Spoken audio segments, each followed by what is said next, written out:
Junior, isang taga-benta ng ice cream.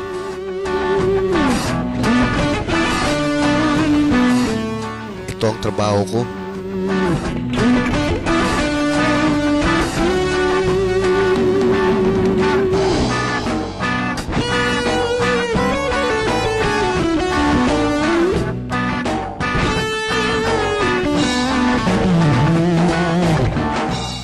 Napunta ako sa ganitong hanap buhay dahil ito rin ang naging hanap buhay ng tatay ko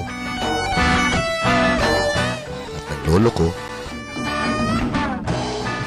at ng lolo ng tatay ko.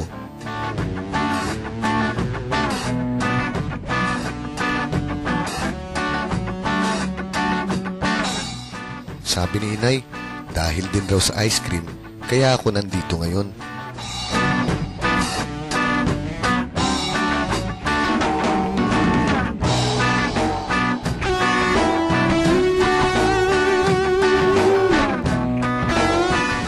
Ewan ko ba kung anong ibig sabihin nun? Ay, si nanay talaga. Tumanda't tumaba lang ng konti kung ano-ano na ang pinagsasabi. Hindi naman ganun kahirap ang maging isang manlalako ng ice cream.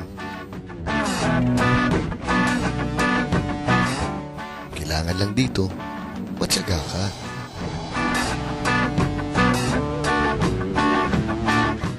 Iba't ibang klaseng tao ang masasalubong mo.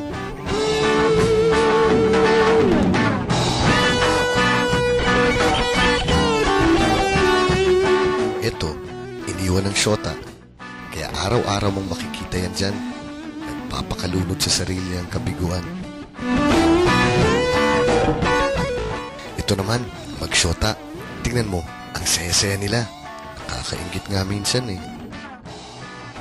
Itong tatlong to, buong araw uupot maglilimos sa mga taong dumadaan. Kung minsan naman, makakasalubong ka rin ng nakakaintindi sa'yo.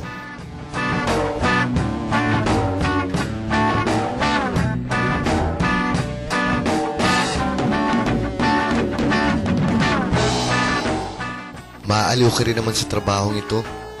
Iba't ibang lugar ang dinadaanan, kaya iba-iba ang makikita mo.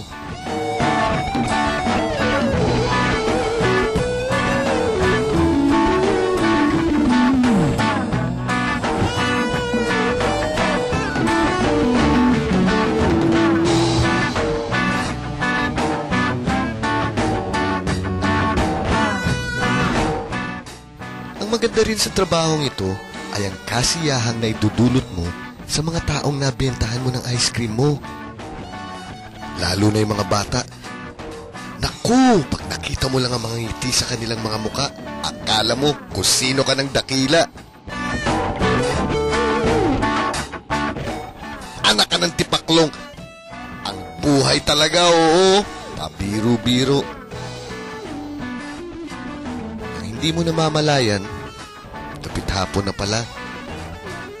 Maya-maya, lulubog na ang araw. Tapos na ang benta mo, may sapat ka ng pera para sa susunod na araw. Kaya't oras na para umuwi.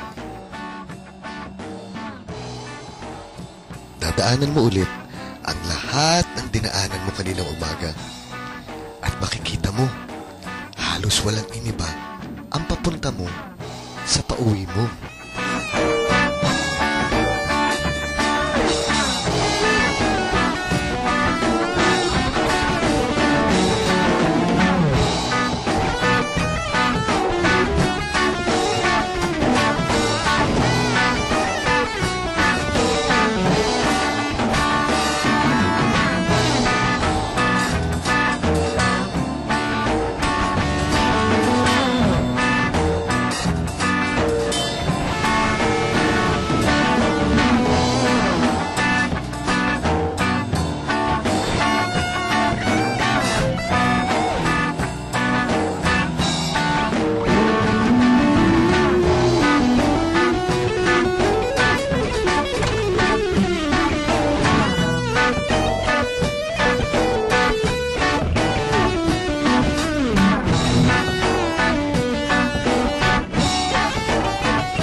sa bahay mo, makakapagpahinga ka na.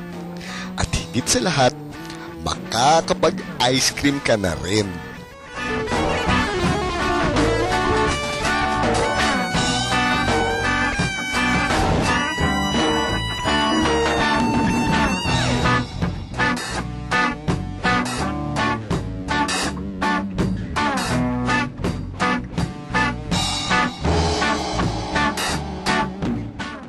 Ako naman si Gamay. Balot ang binibenta ko. Sa gabi ako, naglilibot.